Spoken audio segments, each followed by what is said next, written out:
നമസ്തേ. ജനം സ്പെഷ്യൽ ഡിബേറ്റിലേക്ക് എല്ലാ പ്രിയ പ്രേക്ഷകർക്കും സ്വാഗതം.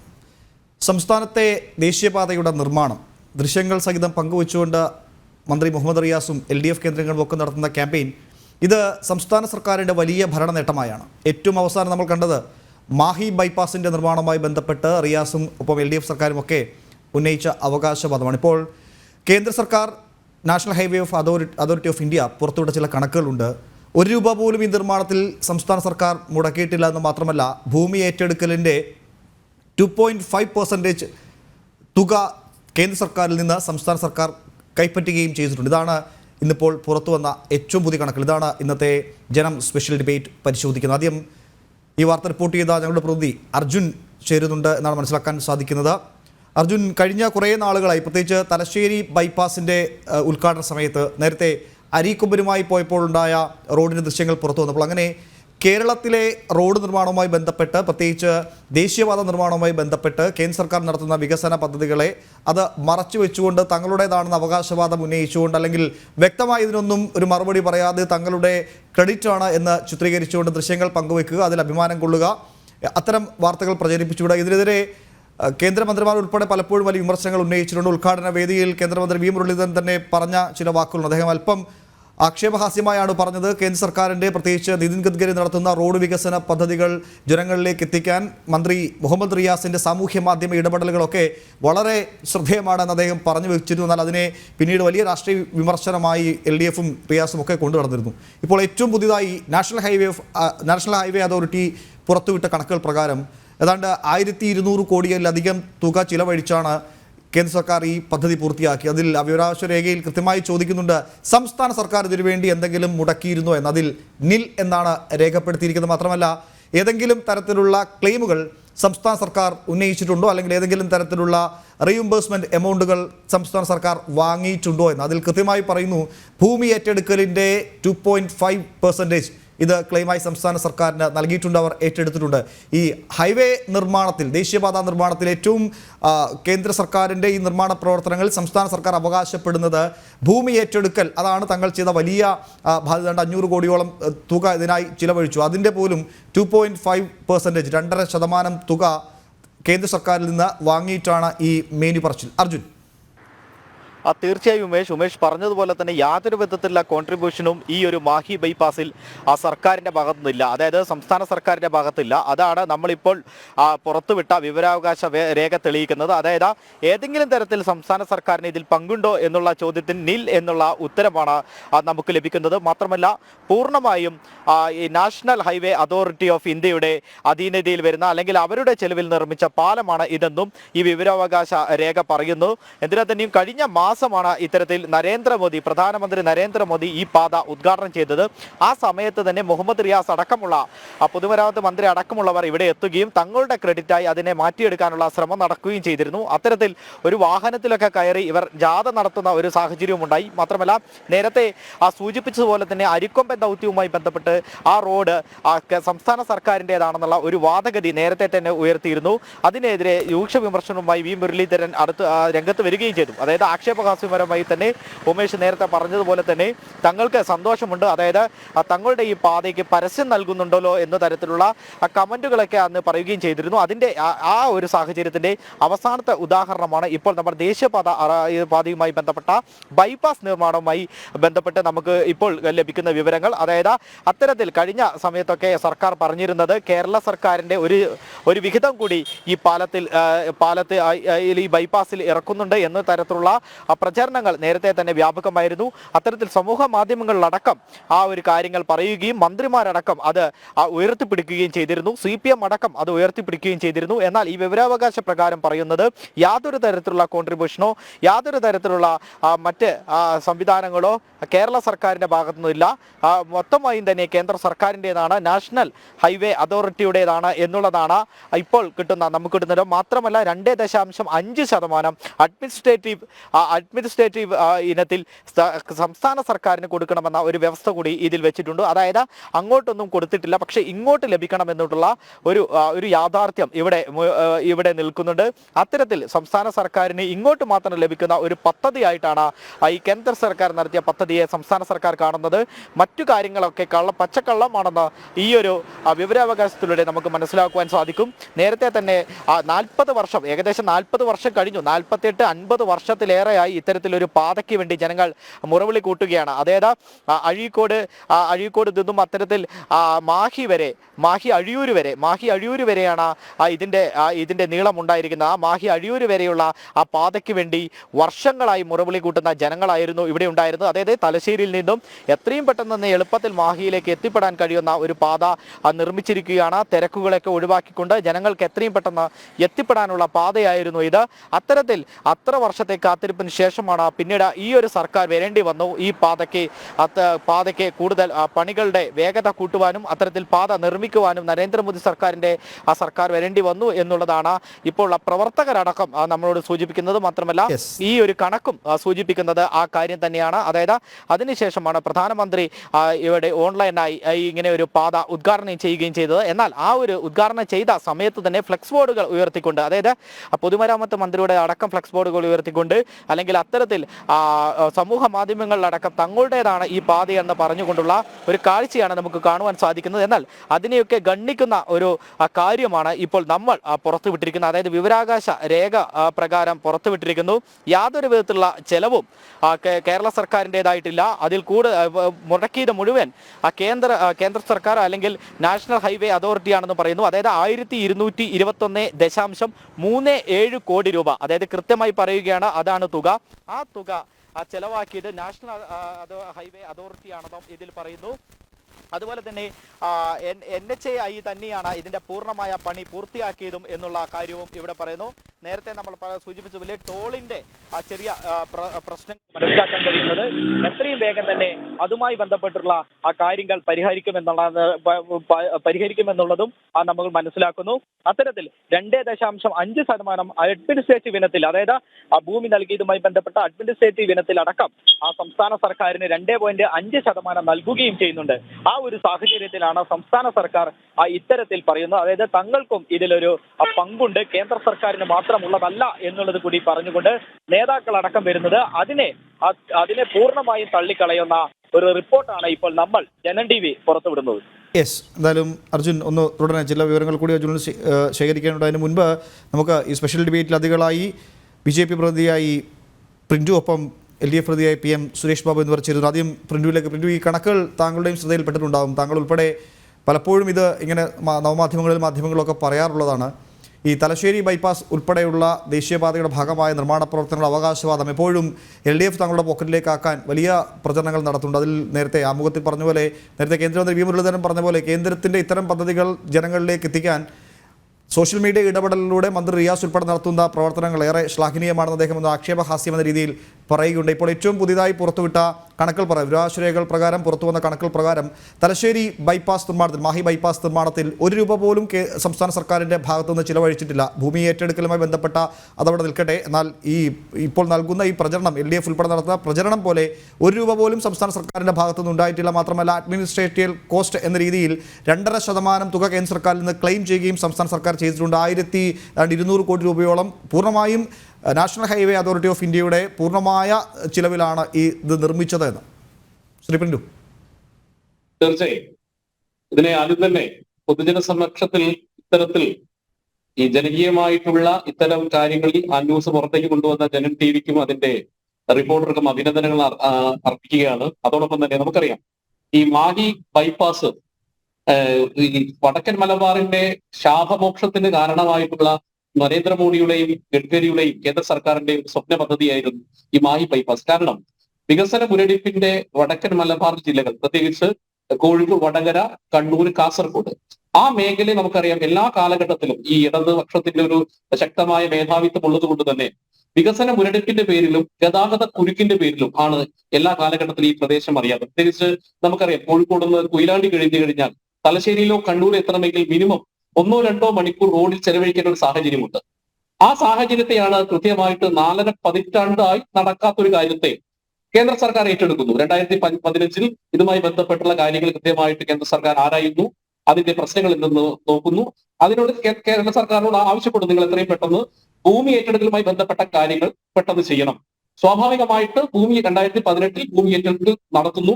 അതോടൊപ്പം തന്നെ നമുക്ക് മനസ്സിലാക്കണം, ഈ ഭൂമി ഏറ്റെടുക്കലുമായി ബന്ധപ്പെട്ട് എല്ലാ സമയത്തും ഒരുപാട് പ്രശ്നങ്ങൾ ഉണ്ടായിട്ടുണ്ട്. ഈ നാഷണൽ ഹൈവേക്ക് ഭൂമി ഏറ്റെടുക്കാൻ ആരും ഞങ്ങൾ വീട്ടിലേക്ക് വരരുത് എന്നൊക്കെ പറഞ്ഞ് വലിയ ജനകീയ പ്രക്ഷോഭങ്ങളായിരുന്നു നടത്തിയിട്ടുള്ളത് 1977 മുതൽ. എന്നാൽ 2015 ഈ ഭൂമി ഏറ്റെടുക്കലുമായി ബന്ധപ്പെട്ട പ്രധാനപ്പെട്ട ഒരു നിയമം കേന്ദ്ര സർക്കാർ കൊണ്ടുവരുന്നു. കാരണം ആ നിയമം എന്ന് പറയുന്നത് ഈ ഭൂമി നഷ്ടപ്പെടുന്ന ആരാണോ, അല്ലെങ്കിൽ ഭൂമി ഇതുമായി ബന്ധപ്പെട്ട ഭൂമി നഷ്ടപ്പെടുന്ന ആൾക്ക് കൃത്യമായിട്ട് വലിയ രീതിയിലുള്ള നഷ്ടപരിഹാരം നൽകിക്കൊണ്ട് പെട്ടെന്ന് തന്നെ സെറ്റിൽ ചെയ്യുന്ന രീതിയിലായിരുന്നു കേന്ദ്ര സർക്കാർ നിയമം കൊണ്ടുവന്നത്. പൊതുവെ ഈ ഭൂമി ഏറ്റെടുത്തു കഴിഞ്ഞാൽ വർഷങ്ങൾ വേണം ഇതിന്റെ പണം കിട്ടാൻ. എന്നാൽ കൃത്യമായിട്ട് ആ ഭൂമി ഏറ്റെടുത്ത 2 മാസത്തിനകം തന്നെ അവർക്ക് പണം കിട്ടുന്ന ഒരു സാഹചര്യം ഉണ്ടാകുന്നു. 2018 കൂടിയിട്ട് ഈ ഭൂമി ഏറ്റെടുക്കൽ ഉണ്ടാകുന്നു. 3 വർഷം കൊണ്ടാണ് ഈ പാത പൂർത്തീകരിക്കുന്നത്. ശരിക്കും കോവിഡ് വന്നില്ലായിരുന്നെങ്കിൽ 2021 പൂർത്തീകരിക്കേണ്ട പാതയായിരുന്നു ഈ പറയുന്ന മുഴപ്പിലങ്ങാട് മുതൽ നമ്മുടെ അഴിയൂർ വരെയുള്ള ഈ പാത. അപ്പൊ സ്വാഭാവികമായും കോവിഡിന്റെ പശ്ചാത്തലത്തിലാണ് അതിന്റെ ഒരു ഉദ്ഘാടനം 2024 നീണ്ടത്. ആ സമയത്ത് തന്നെ നമുക്കറിയാം, നമ്മുടെ ഇന്ന് ഈ കേരള സർക്കാരിനും പ്രത്യേകിച്ച് മുഹമ്മദ് റിയാസിനും ഒരു പ്രത്യേകമായിട്ട് അദ്ദേഹത്തിന്റെ പരിപാടി എന്ന് പറഞ്ഞാൽ, കേന്ദ്ര സർക്കാർ കൊണ്ടുവരുന്ന പ്രത്യേകിച്ച് നാഷണൽ ഹൈവേ അല്ലെങ്കിൽ ബൈപ്പാസ് പോലെയുള്ള ഒരുപാട് ബൈപ്പാസ്, ആലപ്പുഴ ആയിക്കോട്ടെ, കൊല്ലം ആയിക്കോട്ടെ, തിരുവനന്തപുരം ആയിക്കോട്ടെ, ഇനി നമ്മുടെ തൃശ്ശൂരിലെ നമ്മുടെ കുതിര തുരങ്കമായിക്കോട്ടെ, ഇതൊക്കെ കേന്ദ്ര സർക്കാർ വളരെ ഇച്ഛാശക്തിയോടുകൂടി നടപ്പിലാക്കിയിട്ടുള്ള പദ്ധതികളാണ്. വളരെ കുറഞ്ഞ വർഷം കൊണ്ട് ഒരിക്കലും സാധിക്കില്ല എന്ന് പറഞ്ഞ കാര്യങ്ങളെ സാധിപ്പിച്ചുകൊണ്ട് തദ്ഗതിയുടെ വികസനം ഈ കേരളത്തിൽ നടക്കുന്നു. അപ്പൊ സ്വാഭാവികമായി നടന്നു കഴിയുന്ന സമയത്ത് മുഹമ്മദ് റിയാസ് ഈ എട്ടുകാലി മാമൂലിനെ പോലെ ഇതിന്റെ ആള് നമ്മളാണ് എന്ന് പറഞ്ഞുകൊണ്ട് വന്ന് ഫ്ലെക്സും ബോർഡും വെച്ചുകൊണ്ട് ഒരു ഷോ വർക്ക് എല്ലാ തവണയും നടത്താറുണ്ട്. ഈ ഷോ വർക്ക് തന്നെയാണ് അന്ന് മാഹി ബൈപ്പാസിന്റെ സമയത്ത് നടത്തിയത്. പക്ഷെ ജനകീയമായി ഉദ്ഘാടനം ചെയ്ത് ജനങ്ങൾ അതിന്റെ ഈ രാഷ്ട്രീയ മുതലെടുപ്പിനുള്ള അവസരം ഇല്ലാതാക്കിയതിന്റെ ഒരു കലിപ്പ് മുഹമ്മദ് റിയാസിനും മുഖ്യമന്ത്രിക്കും ഒക്കെ ഉണ്ടായിരുന്നു. കാരണം ജനകീയമായിട്ടുള്ള ഉദ്ഘാടനമാണ് അവിടെ നടന്നത്. ഇപ്പൊ കുതിരാനായിക്കോട്ടെ, നമ്മുടെ മാഹി ബൈപ്പാസ് ആയിക്കോട്ടെ, ജനകീയ ഉദ്ഘാടനം, പ്രധാനമന്ത്രി ഉദ്ഘാടനം ചെയ്തെങ്കിൽ അതിനപ്പുറം ജനകീയ ഉദ്ഘാടനത്തിന്റെ ഒരു പ്രസക്തി കൂടി ഉണ്ടായിട്ടുള്ള ഒരു സ്ഥലമാണ്. അതുകൊണ്ടാണല്ലോ ആദരണീയായിട്ടുള്ള ബിജെപിയുടെ സംസ്ഥാന പ്രസിഡന്റ് കെ സുരേന്ദ്രന്റെയും അവിടുത്തെ സ്ഥാനാർത്ഥികളും ഒക്കെ നടത്തിയിട്ടുള്ള ആ യാത്രയെ വിവാദമാക്കി തീർത്തത്. അപ്പൊ മുഹമ്മദ് റിയാസും ഇവിടുത്തെ മുഖ്യമന്ത്രിയുടെ വലിയൊരു വാദത്തിന്, ആ പൊള്ളയായ വാദം ഇവിടെ തകർന്നടിച്ചിരിക്കുകയാണ്. ഇപ്പൊ ഇവര് തന്നെ പറയുന്നുണ്ട്, ഇതിനകത്ത് 2.5% കമ്മീഷൻ, അതായത് ചെലവ് വഹിച്ചത് കേന്ദ്ര സർക്കാർ, ആ കേന്ദ്ര സർക്കാരുമായി നാഷണൽ ഹൈവേ ബന്ധപ്പെട്ട് 2.5% കമ്മീഷൻ അങ്ങോട്ടാണ് ഈടാക്കിയിട്ടുള്ളത്. അപ്പൊ ഒരു പദ്ധതിയുടെ വിഹിതമായിട്ട് സംസ്ഥാന സർക്കാർ ഇതിന് പണം പറ്റുന്ന ഒരു സാഹചര്യമാണ് സത്യത്തിൽ ഈ നാഷണൽ ഹൈവേ പദ്ധതിയിൽ ഉണ്ടായിട്ടുള്ളത്. അപ്പോ ഈ കേരള സർക്കാർ ഇപ്പോൾ നടത്തുന്ന ഒരു പദ്ധതി എന്ന് പറയുന്നത് കേന്ദ്രം നടത്തുന്ന ജനകീയ പദ്ധതികൾക്കൊക്കെ പേരുമാറ്റം നൽകുന്നു. അതിപ്പോ ലൈഫ് മിഷൻ ആയിക്കോട്ടെ, ഈ ഹൈവേ ആയിക്കോട്ടെ, ഈ നമ്മളുടെ അതോടൊപ്പം തന്നെ നമ്മുടെ ആരോഗ്യ പദ്ധതി ആയിക്കോട്ടെ, എല്ലാ പദ്ധതി, ജൽജീവൻ മിഷൻ ആയിക്കോട്ടെ, ആവാസ് യോജന ആയിക്കോട്ടെ, എല്ലാ പദ്ധതികളെ പേര് മാറ്റിക്കൊണ്ട് ഈ കേന്ദ്ര സർക്കാരിന്റെ പദ്ധതികളെ പേരടിച്ചു മാറ്റിക്കൊണ്ട് അത് സ്വന്തം ആണെന്ന് വരുത്തി തീർക്കാനുള്ള ശ്രമം നടത്തി തീരാറുണ്ട്. പക്ഷേ ഇന്ന് നമുക്കറിയാം, വിവരാവകാശ രേഖകളുണ്ട്, ആരാണ് എങ്ങനെയാണ് പണം കൃത്യമായിട്ട് ചെലവഴിക്കുന്നുള്ള ആധികാരികമായ കാര്യങ്ങൾ നമുക്ക് മനസ്സിലാക്കാൻ സാധിക്കും. അപ്പൊ സർക്കാരിന്റെ ഒരു പൊയ്മുഖമാണ് ഇവിടെ കവർന്നു നിർത്തിയത്. തുടരെ ഇപ്പോൾ PM സുരേഷ് LDF പ്രതി കൂടി ചേരുന്നുണ്ട്. ശ്രീ PM സുരേഷ്, കണക്കുകൾ താങ്കളും ശ്രദ്ധയിൽപ്പെട്ടിരിക്കുമെന്ന് മനസ്സിലാക്കുന്നു. നേരത്തെ മന്ത്രി മുഹമ്മദ് റിയാസൊക്കെ ഏതാനും ദിവസങ്ങൾക്ക് മുൻപ് വരെ പങ്കുവച്ച ദൃശ്യങ്ങളിൽ കാണുന്ന അതിമനോഹരമായ മാഹി ബൈപ്പാസ്, അതിൻ്റെ നിർമ്മാണത്തിൽ സംസ്ഥാന സർക്കാരിന് 1 രൂപ പോലും മുടക്കില്ല എന്ന് മാത്രമല്ല 2.5% ക്ലെയിം ഇനത്തിൽ, അഡ്മിനിസ്ട്രേറ്റീവ് ക്ലെയിം ഇനത്തിൽ ഇങ്ങോട്ട് വാങ്ങിയെന്നാണ് നാഷണൽ ഹൈവേ അതോറിറ്റി ഓഫ് ഇന്ത്യയുടെ വിവരാവകാശ രേഖ. ശ്രീ PM സുരേഷ് ബാബുവിലേക്ക് എത്താം. അദ്ദേഹത്തിൻ്റെ ടെലിഫോൺ ബന്ധത്തിൽ എന്തോ ചില തകരാറുകൾ ഉണ്ടെന്നാണ് മനസ്സിലാക്കാൻ സാധിക്കുന്നത്. ഹൈവേ അതോറിറ്റി ഓഫ് ഇന്ത്യ പുറത്തുവിട്ട റിപ്പോർട്ടുകൾ പ്രകാരം 1 രൂപ പോലും മുടക്കാതെയാണ് ഇത്തരത്തിലുള്ള അവകാശവാദങ്ങൾ അല്ലെങ്കിൽ ഇത്തരത്തിലുള്ള വലിയ പരസ്യങ്ങൾ മുന്നോട്ട് വെച്ചു. ശ്രീ PM സുരേഷ് ബാബു, താങ്കൾ ഈ കണക്കുകൾ ശ്രദ്ധയിൽപ്പെട്ടിട്ടുണ്ടെങ്കിൽ ഏതാണ്ട് 1200 കോടിക്ക് അടുത്ത് തുക ചിലവഴിച്ച് national highway authority of India പൂർണ്ണമായും ആ ചിലവുകൾ വഹിച്ച് നിർമ്മിച്ച റോഡാണ്, പാതയാണ് മാഹി ബൈപ്പാസ്. അതിൽ 1 രൂപ പോലും സംസ്ഥാന സർക്കാരിന് മുടക്കില്ല എന്ന് എടുത്തു പറഞ്ഞുകൊണ്ടൊരു വിവരാവകാശ രേഖ പുറത്തു വന്നിരിക്കുന്നത് നൽകിയത് വേറെ ആരുമല്ല, ഹൈവേ അതോറിറ്റി ഓഫ് ഇന്ത്യ തന്നെയാണ്. എങ്ങനെ പ്രതികരിക്കുന്നു ഇതിനോട് താങ്കൾ? വിവരാവകാശ നിയമപ്രകാരം കിട്ടിയിട്ടുള്ള ഒരു വിവരത്തെ നമ്മൾ ഖണ്ഡിക്കേണ്ട ഒരു കാര്യമില്ലല്ലോ. ഖണ്ഡിക്കേണ്ട അങ്ങനെ ഒരു വിവരാവകാശ രേഖയുടെ ബലത്തിൽ ഇത്തരം അവകാശവാദങ്ങൾ national highway authority of India ഉന്നയിക്കുന്നുവെങ്കിൽ അതിനെ ഞാൻ ഖണ്ഡിക്കാൻ ഉദ്ദേശിക്കുന്നില്ല. മറ്റു രേഖകൾ മറിച്ചുള്ള വല്ല യാഥാർത്ഥ്യപൂർവമായ രേഖകൾ വല്ലതും കൈവശമുണ്ടോ എന്നുള്ളത് എന്നെ സംബന്ധിച്ചിടത്തോളം പരിശോധിക്കേണ്ടുന്ന ഒരു വിഷയമാണ്. അത് പരിശോധനയിലൂടെ മാത്രമേ എനിക്കറിയുള്ളൂ. പെട്ടെന്ന് ഓഫ് ഹാൻഡ് ആയിട്ട് എനിക്കതിനെക്കുറിച്ച് പ്രതികരിക്കാൻ കഴിയില്ല. കാരണം ഞാൻ ഗവൺമെന്റിന്റെ ഭാഗമല്ലല്ലോ. അപ്പോ പിന്നെ അതിന്റെ ഒരു ഗവൺമെന്റിന്റെ സപ്പോർട്ടിംഗ് ടീമിലുള്ള ആളുകൾ എന്നുള്ള നിലയിൽ അത്തരം രേഖകളൊന്നും പെട്ടെന്ന് എന്റെ കൈകളിൽ ഇല്ലാത്തതുകൊണ്ട് ഞാനതിനെ ഈ പ്രസ്താവനയെ ഒരു രൂപ പോലും നാഷണൽ ഹൈവേ അതോറിറ്റി അല്ലാതെ മറ്റാരും ചെലവഴിച്ചിട്ടില്ലാതെ ഇല്ല എന്നുള്ള പ്രസ്താവനയെ ഖണ്ഡിക്കാൻ ഞാൻ തയ്യാറാകുന്നില്ല.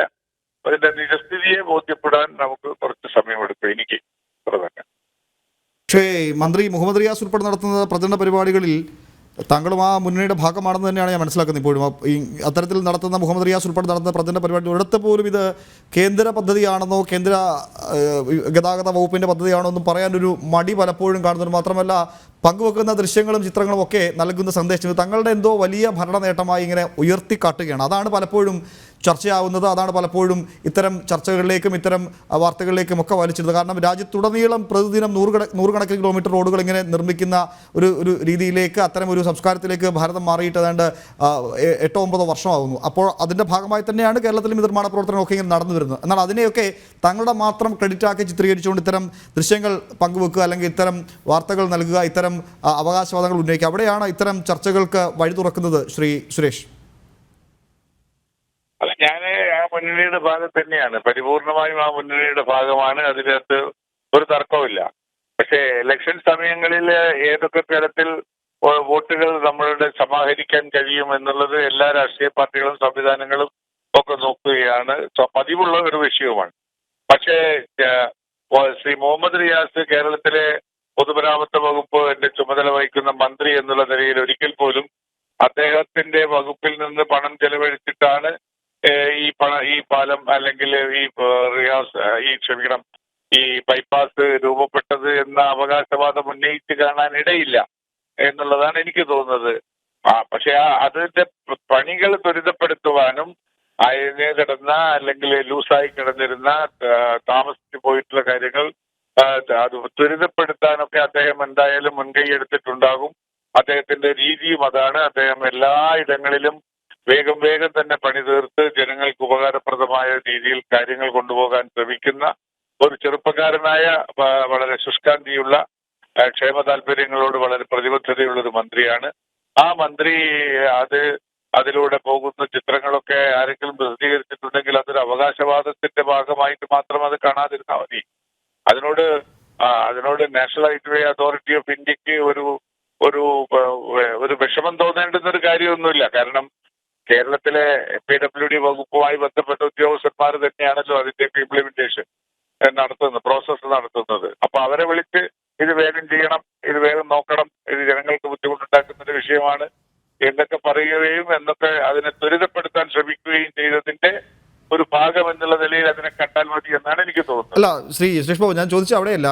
ഇത് പൂർണ്ണമായും കേന്ദ്ര സർക്കാരിൻ്റെ അല്ലെങ്കിൽ ഹൈവേ അതോറിറ്റിയുടേതാണ് എന്ന് ബോധ്യമുള്ളപ്പോഴും അദ്ദേഹം പങ്കുവെക്കുന്ന ദൃശ്യങ്ങളിലും അദ്ദേഹം പങ്കുവെക്കുന്ന വിവരങ്ങളിലും ഒന്നും ഒരിടത്ത് പോലും ഒരു വാക്ക് പോലും പറയാൻ തയ്യാറായിട്ടുള്ളത് മാത്രമല്ല പൂർണ്ണമായും തങ്ങളുടെ നേട്ടം മാത്രമാണെന്ന് ചിത്രീകരിക്കാനുള്ള മനഃപൂർവ്വമായ ശ്രമം പലപ്പോഴും കാണാറുണ്ട്. അത് റിയാസിൻ്റെ ഭാഗത്ത് മാത്രമല്ല, LDF നേതാക്കന്മാരുടെ, അത് ഭരണവുമായി ബന്ധപ്പെട്ട മന്ത്രിസ്ഥാനത്തോ MLA സ്ഥാനത്തോ ഉള്ളവർ മാത്രമല്ല, പാർട്ടിയുടെ ചുമതല വഹിക്കുന്നവർ പോലും അത്തരത്തിൽ പലപ്പോഴും ചിത്രീകരിക്കപ്പെടാറുണ്ട്. അങ്ങനെ പല അവകാശവാദങ്ങളും അങ്ങനെ ഉന്നയിക്കുമ്പോഴാണ് ഇതിൽ ഒരു തർക്കം വരുന്നത്. തങ്ങളാണ് അല്ലെങ്കിൽ ചെയ്തത് ആരാണെന്ന യാഥാർത്ഥ്യം തുറന്നു പറയാൻ അതിലേക്കൊരു രാഷ്ട്രീയം വരുന്നത് അപ്പോഴാണ്.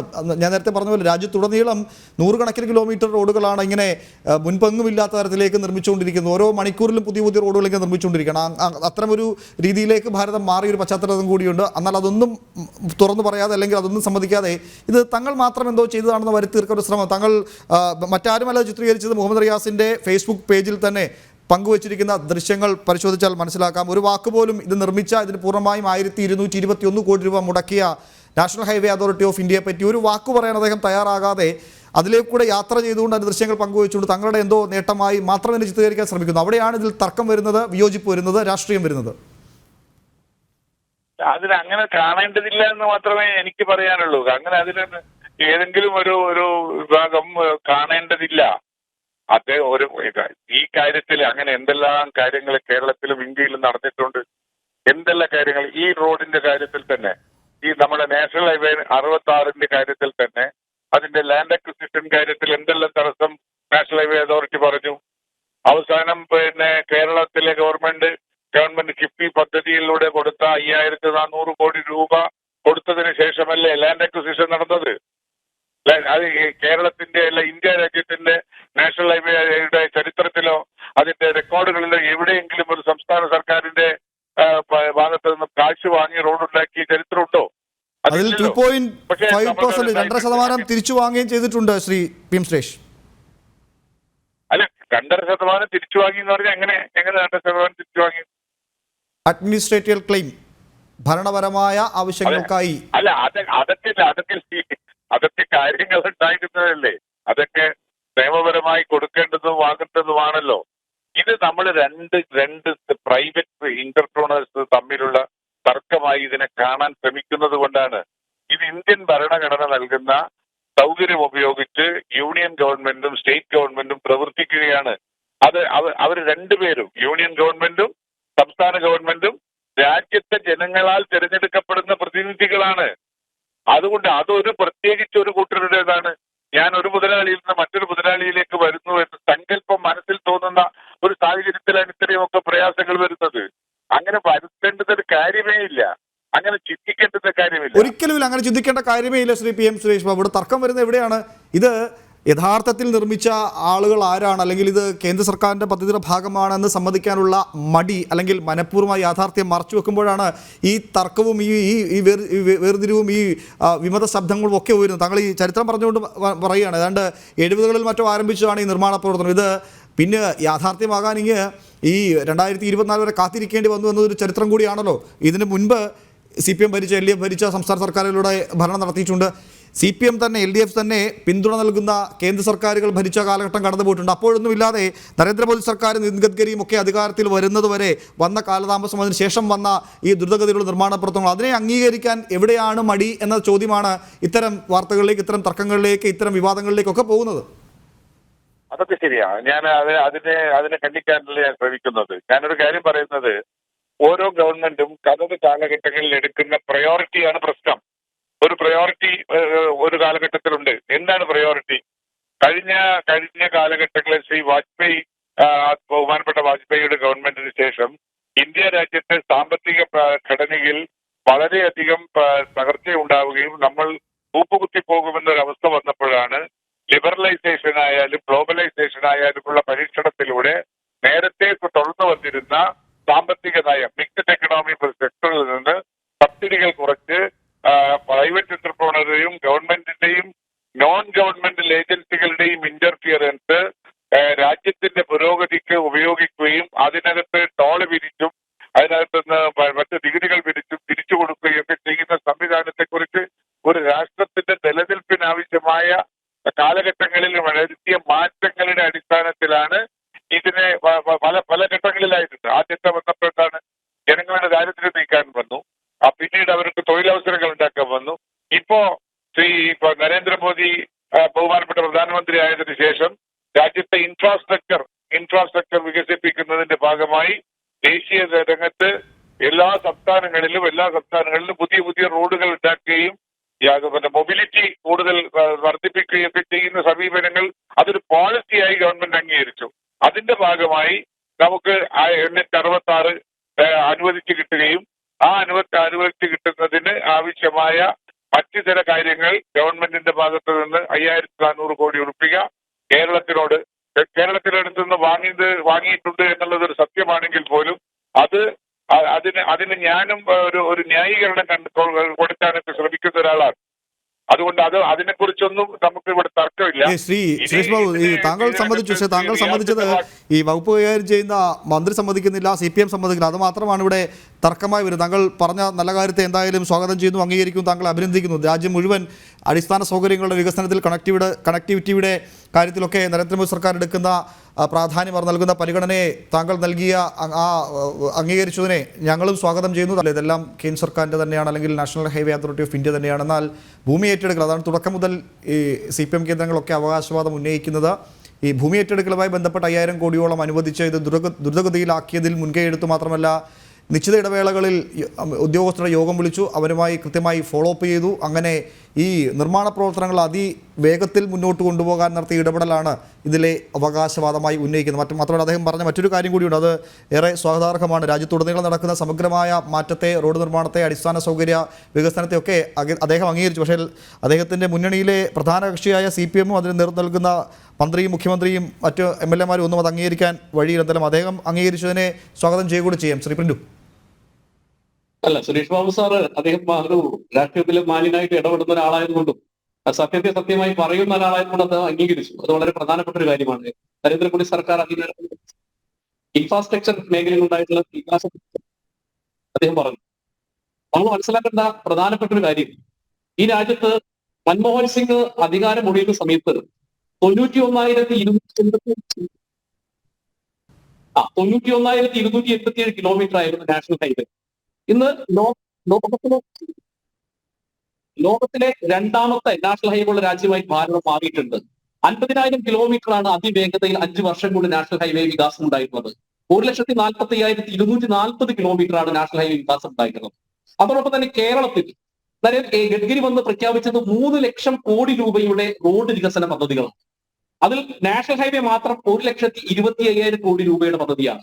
അപ്പൊ പിണറായി വിജയൻ അധികാരത്തിൽ വന്നതിന് ശേഷമുള്ള കേരളത്തിൽ നടക്കുന്ന ഏറ്റവും വലിയ പദ്ധതി എന്ന് പറയുന്നത് നാഷണൽ ഹൈവേ വികാസമാണ്. പിന്നെ അദ്ദേഹം നേരത്തെ പറഞ്ഞു, മുഹമ്മദ് റിയാസ് വലിയ രീതിയിൽ കേരളത്തിലെ ഈ നാഷണൽ ഹൈവേ വികാസവുമായി ബന്ധപ്പെട്ട് കാര്യങ്ങൾ സ്പീഡാക്കാൻ ഇടപെടുന്നുണ്ട്. അങ്ങനെ അദ്ദേഹം അത് ഇടപെടുന്ന ഒരു കാര്യമില്ല. അതിന് കൃത്യമായിട്ട് അതിനെ നിയന്ത്രിക്കാനും അതിനെ കൃത്യമായി കണക്കാക്കാൻ വേണ്ടി കൃത്യമായിട്ടുള്ള ഏജൻസികളുടെ സംവിധാനമുണ്ട്. അദ്ദേഹം ചെയ്യേണ്ടത് എന്താണ്? കേരള സർക്കാരിന്റെ കീഴിലുള്ള, ഉദാഹരണം ഞാൻ കുറ്റിപ്പുറം തൃശൂർ റോഡ് പണി ആരംഭിച്ച് 5 വർഷമായി, ഇപ്പോഴും ഗതാഗത കുരുക്ക് അവസാനിച്ചിട്ടില്ല. അതിലധികം ത്വരിതഗതിയിൽ തീർക്കേണ്ടത് 225 കോടി രൂപയുടെ കേരള സർക്കാരിന്റെ പദ്ധതിയാണ്. അതോടൊപ്പം തന്നെ പുതുപ്പാടി മലപ്പുറം റോഡ് സംസ്ഥാന സർക്കാരിന്റെ നിയന്ത്രണത്തിലുള്ള ഒരു റോഡാണ്. അതിന്റെ വികസനവുമായി ബന്ധപ്പെട്ട കാര്യങ്ങളല്ലേ. അതോടൊപ്പം തന്നെ കേരളത്തിലെ ഗ്രാമീണ റോഡുകൾ നിങ്ങൾ മനസ്സിലാക്കണം, മുമ്പെങ്ങും കാണാത്ത രീതിയിലും ഗ്രാമീണ റോഡുകൾ തകർന്നു തരിപ്പണമായിരിക്കുന്നു. അപ്പൊ ഇങ്ങനെയുള്ള മുഹമ്മദ് റിയാസ് അത് നോക്കാതെ കേന്ദ്ര സർക്കാർ നടപ്പിലാക്കുന്ന ബൈപ്പാസ് ആയിക്കോട്ടെ, തുരങ്കപാതയായിക്കോട്ടെ, കേന്ദ്ര പദ്ധതികളായിക്കോട്ടെ, അതൊക്കെ വരുന്ന സമയത്ത് ഫ്ലെക്സ് അടിച്ച് കേന്ദ്രം നൽകുന്ന ഡബിൾ ഡെക്കർ ബസ്സിന്റെ മുകളിൽ കയറി ഇരുന്നിട്ട് ടാറ്റ വീശിക്കൊണ്ട് അത് ഞങ്ങളുടേതാണെന്ന് പറയുന്നതിന്റെ അർത്ഥം ഇപ്പോഴും എനിക്ക് മനസ്സിലാവുന്നില്ല. അപ്പൊ അതിനകത്ത് മുഹമ്മദ് റിയാസ് കേരളത്തിൽ ഏറ്റവും പരാജയപ്പെട്ട ഒരു മന്ത്രിയാണ്, ഒരു സംശയം വേണ്ട. അദ്ദേഹം കൈകാര്യം ചെയ്ത 2 മേഖല, ഇപ്പൊ ടൂറിസം മേഖല. ഒരു കാലഘട്ടത്തിൽ കേരളം ആഗോള ടൂറിസത്തിന്റെ ഹമ്പായിരുന്നു. ഇന്ന് ടൂറിസം മേഖലയിൽ കേരളം വളരെയധികം പിറകോട്ട് പോയിട്ടുണ്ട്. അപ്പൊ അദ്ദേഹം ആകെ ഫ്ലോട്ടിംഗ് ബ്രിഡ്ജ് തീരദേശ മേഖലയിൽ ഉണ്ടാക്കുക എന്നുള്ളതാണ് അദ്ദേഹത്തിന്റെ പരിപാടി. ടൂറിസം നടക്കുന്ന സമയത്ത് റോഡ് പണി നടക്കുന്ന സമയത്ത് ടൂറിസം നടക്കുന്ന വിഭാഗ മന്ത്രിയായിട്ടാണ് ഈ മുഹമ്മദ് റിയാസിനെ നമ്മൾ കണക്കാക്കേണ്ടത്.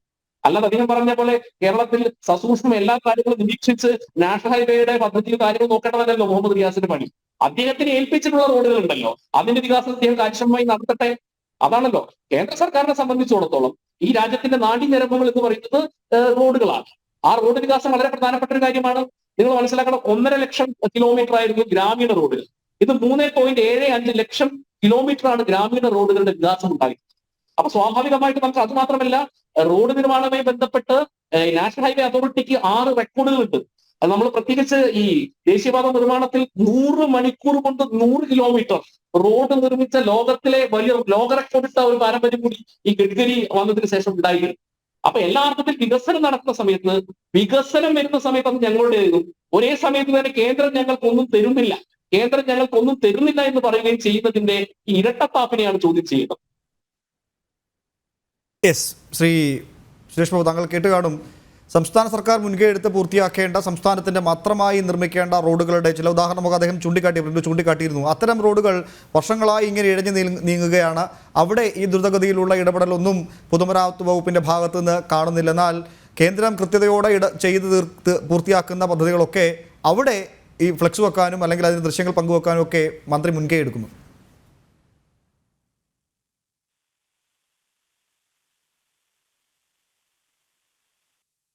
ശ്രീ പ്രിയം സുരേഷ്, അദ്ദേഹത്തിൻ്റെ ടെലിഫോൺ ബന്ധത്തിൽ എന്തോ ചില തകരാറുകളുണ്ടെന്നാണ് മനസ്സിലാക്കാൻ സാധിക്കുന്നത്. നേരത്തെ നമ്മൾ പറഞ്ഞു നിർത്തിയത്, അദ്ദേഹത്തോട് ചോദിച്ച് നിർത്തിയത്, ഇപ്പോൾ ഈ ദ്രുതഗതിയിൽ LDF സർക്കാർ വന്നതിന് ശേഷം കേരളത്തിൽ ഹൈവേയുടെ നിർമ്മാണങ്ങൾ ദ്രുതഗതിയിൽ പൂർത്തിയാകുന്നു, അവിടെ കൃത്യമായ ഇടപെടൽ നടത്തുന്നതൊക്കെ പറയുമ്പോൾ നേരത്തെ അദ്ദേഹത്തോട് ഞാൻ ചോദിച്ച പോലെ ഇതിനു മുമ്പും LDF ഭരിച്ചിരുന്ന CPM നേതൃത്വം നൽകുന്ന സർക്കാർ ഭരിച്ചിരുന്ന സംസ്ഥാന സർക്കാരുകൾ കേരളത്തിലുണ്ടായിരുന്നു.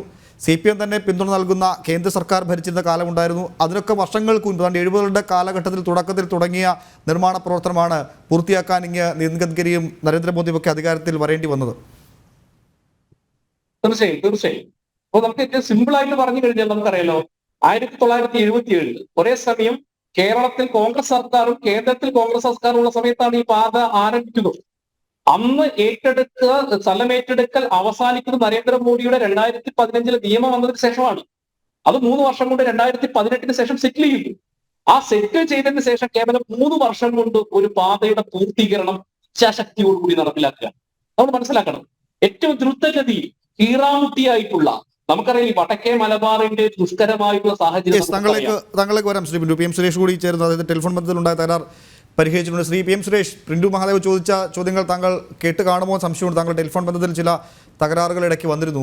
സംസ്ഥാന സർക്കാർ മാത്രം പൂർത്തിയാക്കേണ്ട, സംസ്ഥാന സർക്കാരിൻ്റെ പൂർണ്ണമായ നിയന്ത്രണത്തിലുള്ള ഗ്രാമീണ റോഡുകൾ, ഒപ്പം സംസ്ഥാന പാതകൾ, ഇവയുടെ നിർമ്മാണത്തിലൊന്നും ഈ ദ്രുതഗതിയിലുള്ള ഇടപെടൽ എന്തുകൊണ്ടില്ല? അദ്ദേഹം ചില റോഡുകളുടെ പേരുകളൊക്കെ ഉദാഹരണ സഹിതം എടുത്തു പറഞ്ഞിരുന്നു. മലബാർ മേഖലയിലെ, മലപ്പുറം ജില്ലയിലെ ചില റോഡുകളുടെ പേരുകൾ അദ്ദേഹം എടുത്തു പറഞ്ഞിരുന്നു.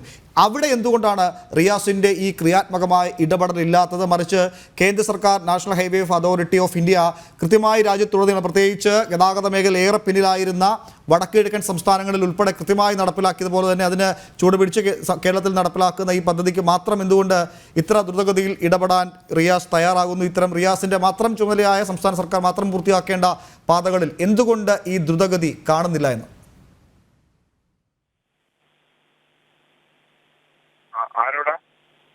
താങ്കളോടാണോ?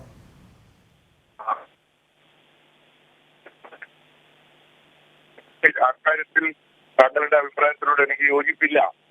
കാരണം ധാരാളമായിട്ട് നാഷണൽ ഹൈവേക്ക് പുറത്ത് സ്റ്റേറ്റ് ഹൈവേയുടെ കാര്യങ്ങളിലെല്ലാം കഴിയാവുന്നത്രയേക്കാൾ കൂടുതൽ വേഗത്തിൽ കാര്യങ്ങൾ നീങ്ങുന്നുണ്ട്, പ്രവർത്തനങ്ങൾ നടക്കുന്നുണ്ട്. ഇപ്പൊ കോഴിക്കോട് തന്നെ ഈ ഇപ്പൊ അടുത്ത് 3 പാലങ്ങൾ വളരെ ദ്രുതഗതിയിൽ തന്നെ ഉറപ്പുവരുത്തി റിപ്പയർ ചെയ്ത് കാര്യങ്ങൾ നടത്തിക്കൊണ്ടു പോയിട്ടുണ്ട്. ഒപ്പം തന്നെ പുതിയ റോഡുകൾ, എല്ലാ റോഡുകളിലും റിഫ്ലക്ടറും സൈഡ് ലൈനിലെ ഡിവൈഡറുകളും എല്ലാം കൃത്യമായി തന്നെ ചെയ്തിട്ടുള്ളതായിട്ട് ജനങ്ങൾക്ക് വലിയ ബോധ്യമുണ്ട്. ആ ബോധ്യത്തിന്റെ അടിസ്ഥാനത്തിൽ തന്നെയാണ് ഞങ്ങൾ പറയുന്നത്. അതല്ലാതെ ഹൈവേയുടെ കാര്യത്തിൽ 2026 ഡെഡ് ലൈൻ ഉള്ളത് കൊണ്ട് നമ്മളെല്ലാം അതിൽ പ്രതീക്ഷ അർപ്പിച്ച് നിൽക്കുകയാണ്. ആ ഹൈവേയുടെ ജോലിയും വളരെ ദ്രുതഗതിയിൽ തന്നെ പോകുന്നുണ്ട്. എന്റെ കാഴ്ചയിൽ ഉള്ള കാര്യങ്ങളാണ് ഞാൻ പറയുന്നത്. അതല്ലാതെ സ്റ്റേറ്റ് ഹൈവേയിലെ ഒരു തരത്തിലുമുള്ള അമാന്തം കാണിക്കുന്നില്ല. നമ്മളെ കേരള സംസ്ഥാന സർക്കാരിന്റെ കയ്യിൽ പണം കുറവാണ്. ആ പണത്തിന്റെ ഒരു ലഭ്യതയുടെ പ്രശ്നമുണ്ട്. അത് തമ്മിൽ കേന്ദ്രവും സംസ്ഥാന സർക്കാരും തമ്മിൽ വാക്യുദ്ധങ്ങളും നിയമയുദ്ധങ്ങളും ഒടുവിൽ ഭരണഘടനാപരമായ അഭ്യർത്ഥനകളും ഒക്കെ നിലനിൽക്കുകയാണല്ലോ. അത് കേരളത്തിന് കൊടുക്കാനുള്ള തുകകൾ കൃത്യമായി കൊടുക്കുകയും കേരളത്തിന് ശ്വാസം മുട്ടിക്കാത്തൊരവസ്ഥ ഉണ്ടാവുകയൊക്കെ ചെയ്താൽ കൂടുതൽ വേഗത്തിൽ കാര്യങ്ങൾ നീങ്ങുമെന്ന് തന്നെയാണ് പ്രതീക്ഷ. സംസ്ഥാന സർക്കാരിന്റെ പ്രവർത്തനത്തിൽ റോഡ് PWD വികസനയുടെ കാര്യത്തിൽ ഒരു അമാന്തവും ഗവൺമെന്റിന്റെ ഭാഗത്ത്. താങ്കളെ ഒരു വിഷയം ചൂണ്ടിക്കാട്ടാൻ ഞാൻ ആഗ്രഹിക്കുന്നു ശ്രീ PM സുരേഷ് ബാബു. ഈ ശബരിമല പാത എപ്പോഴും സംസ്ഥാന സർക്കാർ വലിയ പ്രാധാന്യം നൽകുന്ന ഒരു തീർത്ഥാടന കേന്ദ്രമാണെന്ന് അവകാശപ്പെടുന്ന ശബരിമല, ഈ ശബരിമല പാതയിലെ പ്രധാനപ്പെട്ട റാന്നിയിലൂടെ കടന്നു പോകുന്ന ഒരു പാതയ്ക്ക് 53 കോടി രൂപ LDF സർക്കാർ കിഫ്ബിയിലൂടെ അനുവദിക്കുന്നു. ഏതാണ്ട് 5 വർഷങ്ങൾ പിന്നിടുന്നു, ഏതാണ്ട് അനുവദിച്ചിട്ട് 4-5 വർഷം പിന്നിടുന്നു അനുവദിച്ചിട്ട്. ഒരു ഫ്ലെക്സ് വെച്ചതല്ലാതെ, റിയാസിൻ്റെയും ഒപ്പം മുഖ്യമന്ത്രിയുടെയും ഒക്കെ ചിത്രങ്ങൾ പങ്കുവെക്കുന്ന ചില ഫ്ലെക്സുകൾ കഴിഞ്ഞിടയ്ക്ക് കൊണ്ട് അവിടെ വെച്ചതല്ലാതെ ഒരു പണിയും അവിടെ ആരംഭിച്ചിട്ടില്ല. അങ്ങനെ ഉദാഹരണങ്ങൾ നിരവധി ചൂണ്ടിക്കാട്ടാനുണ്ട് ശ്രീ PM സുരേഷ് ബാബു. അല്ല, ഈ കാര്യങ്ങൾ ഇതാണ് കാര്യമെങ്കിൽ, ഈ പാതയുടെ കാര്യത്തിൽ അടുത്ത ഒരു ദിവസത്തിൽ നമുക്ക് എപ്പോഴെങ്കിലും ചർച്ചയിൽ ഇരിക്കാവുന്ന ഒരു അവസരം ഉണ്ടാകുമ്പോൾ ഞാൻ അതിനെക്കുറിച്ച് വ്യക്തമാക്കി പറയാം. ഞാനത് അന്വേഷിക്കാം, വളരെ വ്യക്തമായി ഞാൻ അന്വേഷിക്കാം. എന്റെ അറിവിൽപ്പെട്ടിടത്തോളവും അത് ഫണ്ട് നീക്കി വെച്ചിട്ട് വർഷങ്ങളായി കാര്യങ്ങളൊക്കെ നടന്നു കാണുമെന്നാണ് എന്റെ പ്രതീക്ഷ ഉണ്ടായിരുന്നത്. ഏതായാലും മുഹമ്മദ് റിയാസ് ഈ ചുമതല ഏറ്റെടുത്തിട്ട് 2 വർഷമേ ആയിട്ടുള്ളൂ. 3 വർഷം തികയാൻ പോവുകയാണ്. 3 വർഷമേ ആയിട്ടുള്ളൂ. അദ്ദേഹത്തിന്റെ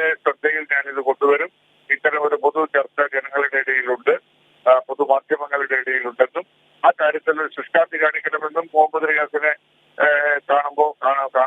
കാണുമ്പോഴോ അല്ലെ കണ്ടിട്ടോ ഞാൻ അദ്ദേഹത്തിന്റെ ശ്രദ്ധയിൽപ്പെടുത്തും. അക്കാര്യത്തിൽ ത്വരിതഗതിയിലുള്ള ഒരു പ്രവർത്തനങ്ങൾ നടത്താനുള്ള ശ്രമം എന്റെ ഭാഗത്തുണ്ടാവും. ശരി, എന്തായാലും തുടരുക ശ്രീ PM സുരേഷ് ബാബു. പ്രിന്റു പറഞ്ഞത് കേട്ട് കാണും.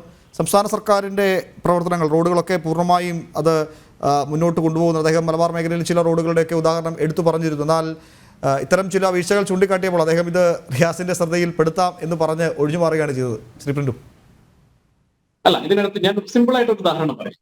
ഇപ്പൊ കേന്ദ്ര സർക്കാരിന്റെ വികസനവും സംസ്ഥാന സർക്കാരിന്റെ വികസനവും ഒരേപോലെ റോഡ് മേഖലയിൽ പോകുന്ന ഒരു പ്രദേശമാണ് കുറ്റിപ്പുറം ടു തൃശൂർ പാതയും കുറ്റിപ്പുറത്തിൽ നിന്ന് നേരെ ഗുരുവായൂർ വഴി പോകുന്ന നമ്മുടെ NH നാഷണൽ ഹൈവേ 6 വരി പാത.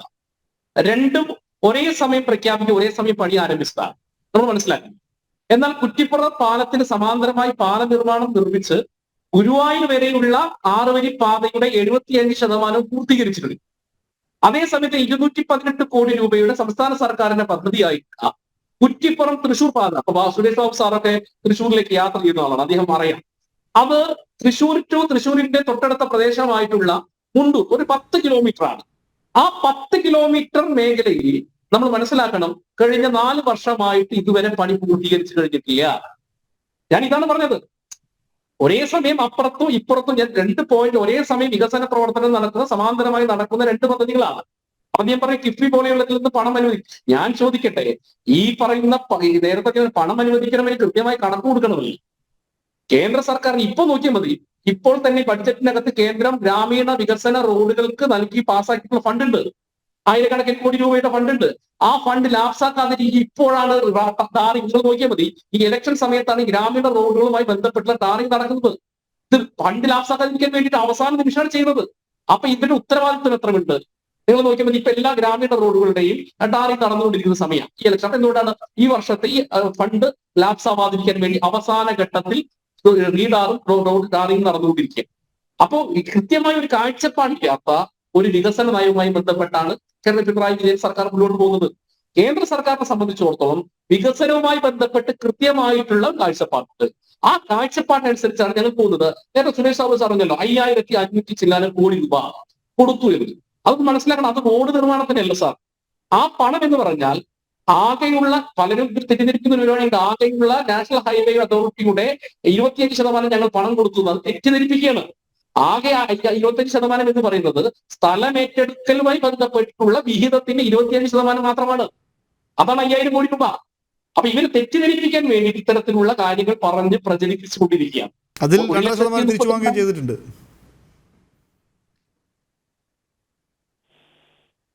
പ്രിന്റു, അതിൽ നൽകിയ 25%-ൽ 2.5% തിരിച്ചു വാങ്ങുകയും ചെയ്തിട്ടുണ്ടെന്ന്.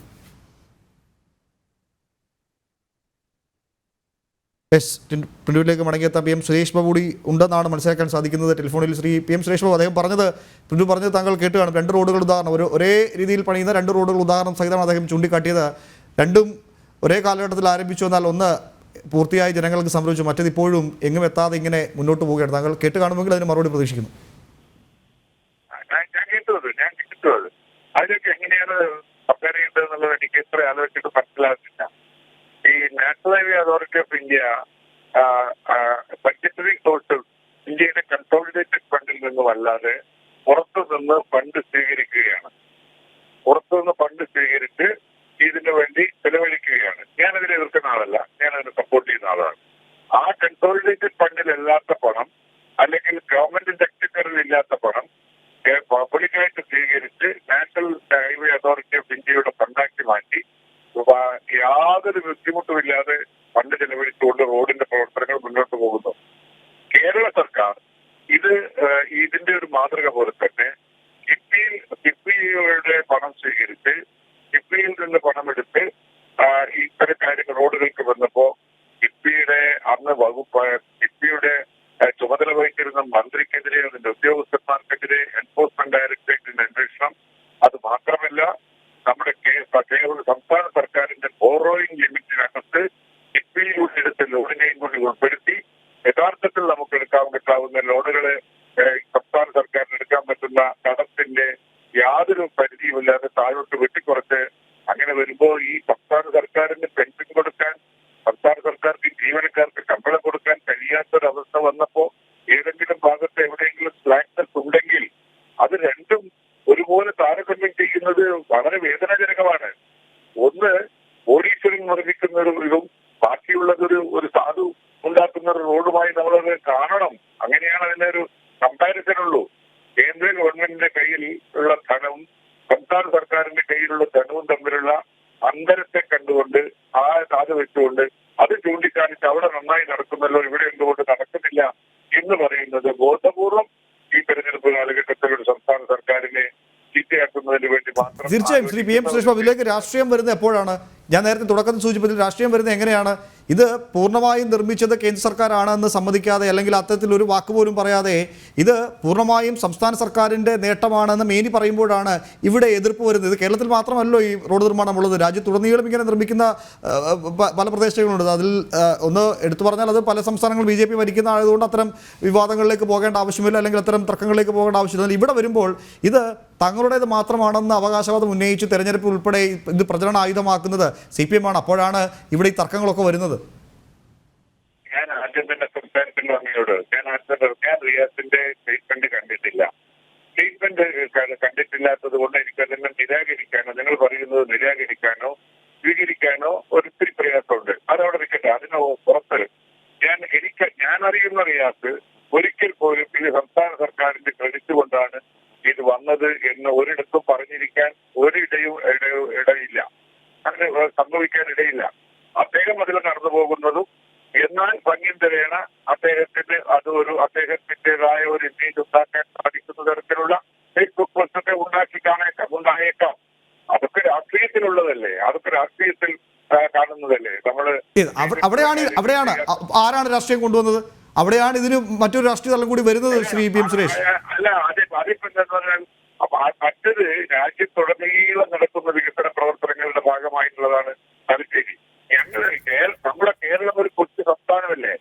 നിതിൻ ഗഡ്കരിക്ക് ഇവിടുത്തെ നിതിൻ ഗഡ്കരി അദ്ദേഹമാണല്ലോ നമ്മുടെ കേന്ദ്രത്തിലെ പൊതുമരാമത്തുമായി കൈകാര്യം ചെയ്യുന്നത്. അദ്ദേഹം ഇങ്ങനെ തലശ്ശേരി പാലത്തിന്റെ ചിത്രമിട്ടിട്ട് നടക്കേണ്ടുന്ന ആളാണോ? അല്ലല്ലോ. അദ്ദേഹം അതിനേക്കാൾ വലിയ കാര്യങ്ങൾ ചെയ്യേണ്ടുന്ന ആളാണ്. അതിനേക്കാൾ വലിയ കാര്യങ്ങൾ ശ്രദ്ധയിൽ കൊണ്ടുവരേണ്ടുന്ന ആളാണ്.